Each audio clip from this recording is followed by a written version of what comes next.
नमस्कार सांग माने आज मुझे आसी गाँ स्टाइल रे एक स्वादिष्ट और स्वास्थ्यकर रेसिपी सजना फूल दही। यही रेसिपीटी खावाई बहुत स्वादिष्ट एवं शरीर पर खूब भल आतिकी इजी थाए। तेज चलतु आज रेसिपी स्टार्ट करवा। ये रेसिपी करने मुझे सजना फूल नहीं सजना फूल को प्रथमे बाछि नेबी। बाछिकी तार डेम्फ सबको अलग करनेबी आ फूल सबको बाछिकी नहीं नेबी। देख पारे एथिरे कढ़ भी रही फूल आ कढ़ को सब बाछिकी नहीं नेबी। ये भाव में सबको बाछि नेबी। डेम्फ सब अलग करनौची। देख पारे सब फूल बछा सर जाइए। एबे गोटे बड़ जगार ताकू दे नेबी फूल को देला परे से अल्प पानी दे नेबी। देखो पानी देला परे से अल्प टिके हल्दी गुंड देकी भल कि मिसई नेबी। मिसईकी ताकू किछि समय पई रेस्ट पई छाड़ देबी। ताधरे जहाँ भी पोक थिबो सेटा बाहरी जिवो। एबे से समय अन्य सामग्री रेडी करिवि। 2 डेम्फ भुसंग पत्र नेची, गोटे कंचा लंका, 2टा सुखिला लंका, 4-5 पाखुड़ा रसुण आउ अल्प टिके आंब कसिया अदा नेची आउ 4टा सुखिला लंका आउ गोटे बड़ चामच जीरा ताको भाजी नेची ड्राई रोस्ट करके रखी नेची। ठंडा हवा को दउची। ठंडा हला परे ता गुंड करनेबी। एबे से समय रे जो सजना फूल को छाड़ी थिली हळदी पानी रे ताको छानी नेबी हळदी पानी रो। तापरे ताको फुणी गोटे 2 थर सफा पानी रे धोई नेबी। धोई की नहीं आछि। एबे मेन जिंस होची एटा दही रे हेबो। एठी मु बसा दही गोटे बड़ ताटिया नेची। एबे दही को भल भाव में फेंटी नेबी। चामच रे फेंटी नौची। फेंटिला परे ता देहरे अल्प परिमाण मुताबक लूण दे नेची। ताकू भल कि फेंटी नेकी रखी नेबी।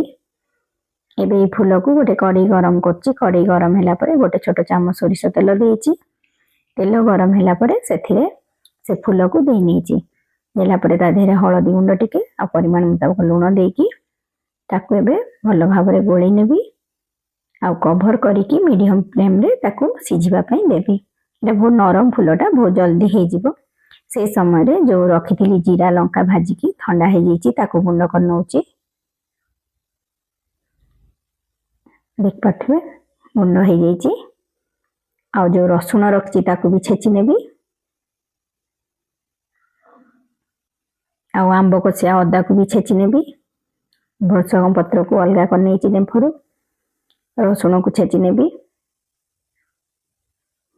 एठी मु रसुण देकी करूची। आपण चाहिए साधारे भी करि परिबे बिना रसुण रे। आउ सोरिष तेल जगह रे आपण रिफाइन तेल रे कि घियो रे भी करि परिबे जहा कि साधारे खाई परिबे। देखंतु रसुण भी छेची नेची। अदा को भी छेची नेची। ए सब को रख नेबी। एबे कड़ाई रे जो छाड़ी थिली सिझिबा पई ताको चेक कर नेबी। आंदु कवर काढी के देखि नउची सब पानी सुखी जाईची। एबे ताको आ गोटे 2 मिनिट भल कि भाजी नेबी। एबे भजा हे जाईची। एबे ताको काढी नेबी गोटे जगह को ठंडा हवा को छाड़ी देबी। ए फूल को देखो ठंडा हवा को देबी। ए पूरा ठंडा हैला परे ता देहरे दही की मिसई नेबी। ठंडा हे जाईची। एबे दही मिसई नउची। जदि गरम थिबो दही मिसेबे ताले दहीटा फाटी जिवो। सेते पूरा ठंडा हैला परे ही दहीटा मिसेबे। दही की देला परे ताको भल कि गोळी नेबी। एबे गोटे कड़ाई गरम करिवि। कड़ाई गरम हैला परे सेथिरे गोटे छोट चामच सोरिष तेल देइची। आउ टिके हेंगु दे नेची। गोटे छोट चामच सोरिष देइची। सुखिला लंका जो रखथिली ताको फटेकी दे नेबी। भुसंग पत्र दे नेबी।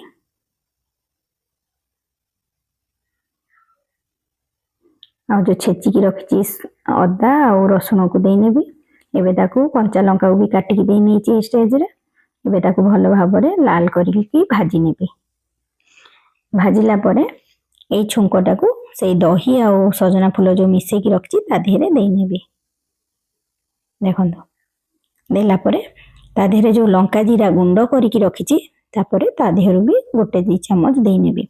लंका जीरा गुंडटा मेन जिंस सेटा देले ही एटा बहुत टेस्ट लागि थाए। किंतु आपण टेस्ट अकॉर्डिंग कम बेसी कर परिबे लंकाटा।